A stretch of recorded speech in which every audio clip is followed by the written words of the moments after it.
remember, not too long ago, we know what to do. Our enthusiasm was up. We went to the rallies and we made a plan to vote. And what? Were we naive? Huh? Because our president was campaigning really, really hard. Joe Biden was hanging out in the basement. Starting to make sense now, huh? They always had a plan. They always had a plan to do what they're trying to do. I don't think they're going to succeed, but this is starting to make sense. Joe Biden and his approach to this entire campaign. Emerald Robinson brought up, where is the Republican establishment? You know, I started the day like that. What is happening? You know, I didn't see the president on TV yesterday, and, you know, where are his surrogates? Where are the people out there? And came up with a little nifty name for them, the Traitors. Yeah, I think this totally applies. They're nowhere. He has his team, he has his loyalists, he has the people, he has us, but the Republican establishment, they didn't like him in 2016, and they don't like him again. There are a few players out there. You know, Governor DeSantis has been great, Congressman Jim Jordan, but these folks, and there are a lot like them, no, they're holding their nose, and they have been for the past 4 years. This is the fake news version of a Republican. Let's start with Chris Christie. He is actually employed by ABC, and he tells them whatever they want to hear.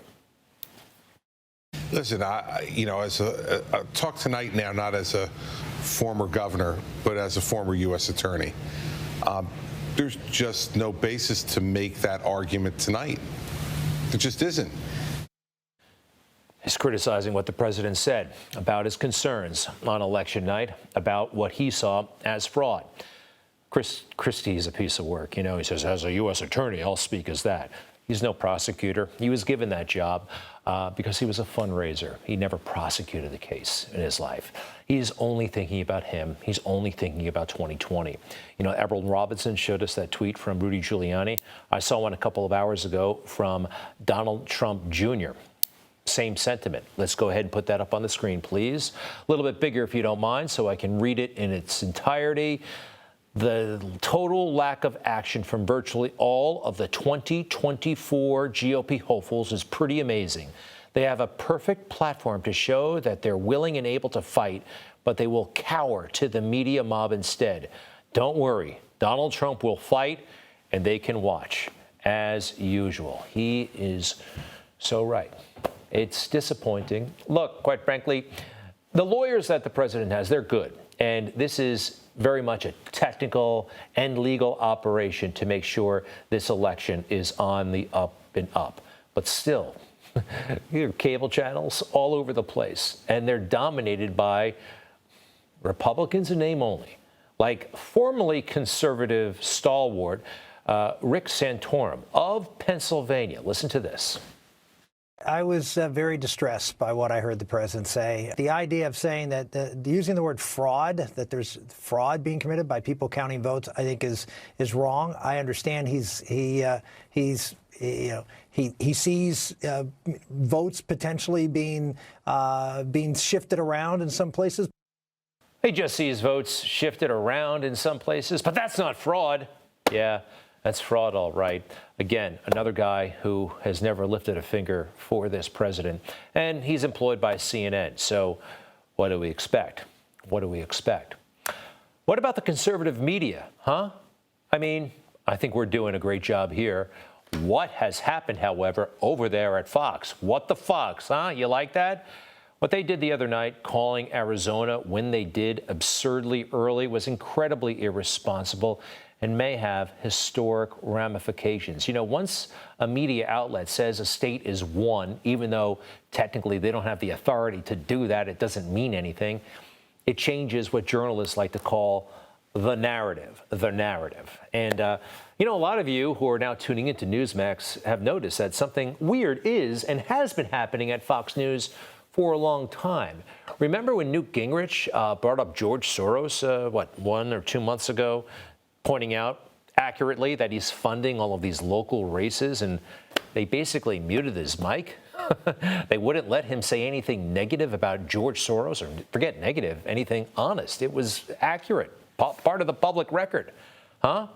Also, the guests that they have on. Look, it's fine to invite people from all across the ideological spectrum. But you should have a plan when you come and sit at the desk, right? They brought in the guy from the New York chapter of Black Lives Matter, and he, owned Fox News for the 5 minutes he was on. Now, when we talk about but violence, you just we said talk in that about video, using sir, self-defense you said, I understand that, but why are you screaming and not allowing me to talk, well, ma'am? because you asked me a question, allow me to answer. Go ahead. I'm in the process of answering, Go ahead, and I I'm won't be listening. that much longer. All right, I'm listening. Okay? And that guy, Hawk, whatever his name is, he just ruled. He just ruled. Lately, they bring on phony veteran Pete Buttigieg, formerly of South Bend, who had a grand old time running for president. It sure beat dealing with local issues in South Bend, Indiana. He's on all the time. He more or less owns the hosts because, well, he's fresh off the campaign trail. He's been through a lot of debates, and for some reason, they keep having this phony veteran back on the show. I wouldn't mind if he dropped by here. I have a lot of questions about his phony military service. All right, brings us back to the rallies. You know, the rallies. Donald Trump, in some ways, he's gifted. He's very, very sophisticated, but at the same time, he's kind of naive, and we all are naive in a good way. He thought that going out and sticking to his ideas and selling those ideas holistically to the American people, that was the way you get elected. He did it in 2016, and in 2020, the whole system, the whole establishment, Democrats, media, and Republicans scheming to take it away from him. Because, you know, this is not about the people. The system is not about the people. It's about guys like this. We have that picture. People like John Boehner, people like former Speaker Ryan and President Obama. These are guys with, they're not really skilled, let's face it, but they are all ex-office holders, and they are all making many millions of dollars a year because of the service opportunities people, regular people, granted them. Now they're cashing in. By the way, Speaker Ryan over there has a pretty big job, I hear, over at Fox News. So it's interesting. People, that's one thing that President Trump really has going for him. He likes people. Nobody else in Washington does. I mean, they're still scratching their heads. Why does he do this? He goes to these towns. He goes even well before the campaign. They actually don't like people in Washington. They don't like people in Hollywood. You can't fake this.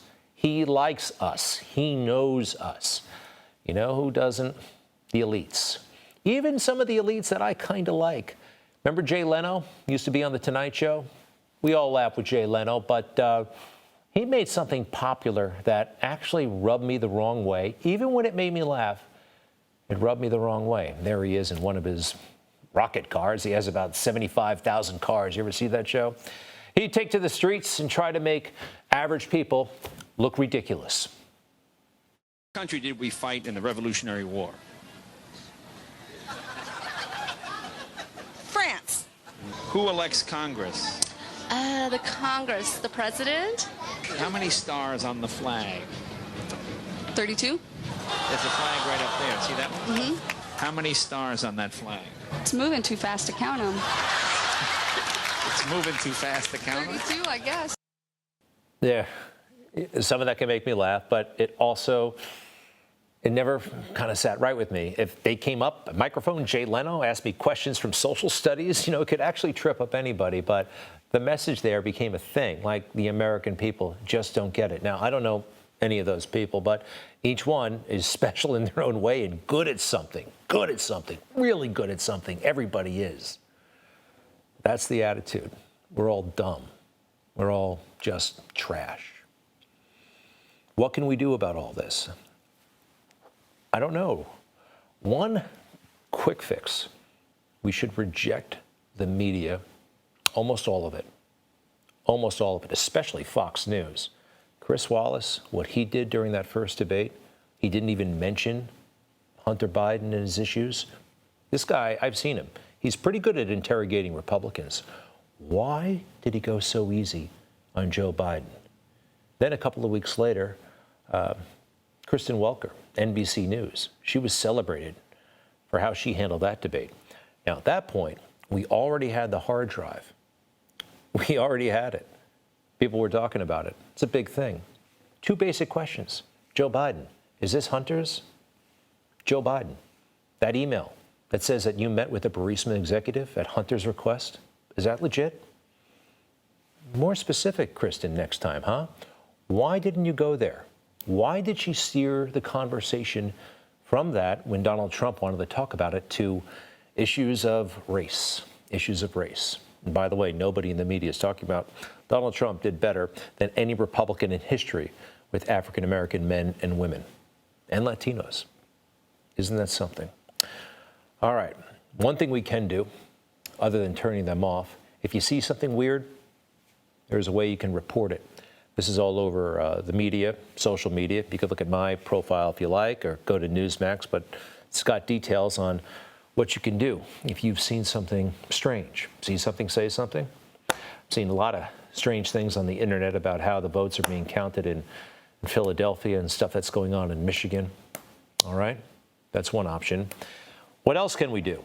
What else can we do? You know, I was so frustrated today, I decided to make a phone call. Mitt Romney. Well, remember Mitt, right? Mitt Romney is a tool for the left. Mitt Romney is a guy who's vain, has looked in the mirror for decades and saw a future president of the United States. He didn't identify problems that you and I want fixed or solved. He's just pure ambition. I'm sure he's a good man to his family, but in public life, selfish, totally selfish. So I actually called his office today, and, well, this is how it went down. Thank you for calling Senator Mitt Romney's Washington, D.C. office. If you would like to leave a comment about an issue, please press 1. Your views and concerns are important to us. Please leave your comments after the tone. Hello, Senator Romney. This is Greg Kelly of New York, New York. I'm a veteran of the United States Marine Corps, and I just want to say that I'm very frustrated that you aren't sticking up for our president more forcefully. Seems like you're, quite frankly, playing a little bit of a game, some sort of arrangement you have with the fake news. You just seem to come out against our president instead of really supporting him. Something tells me you want to be president someday, and you kind of calculate just about every public issue with that in mind. My suggestion is go home and, do your thing in Utah. But if you're going to have a job like you have right now, stand up and do the right thing. Thank you. If I had Chris Christie's phone number, I would have called him too. Similar message. And every one of those phonies down there. Not all of them, but you know what I mean. There's some good ones, but too few. Too few.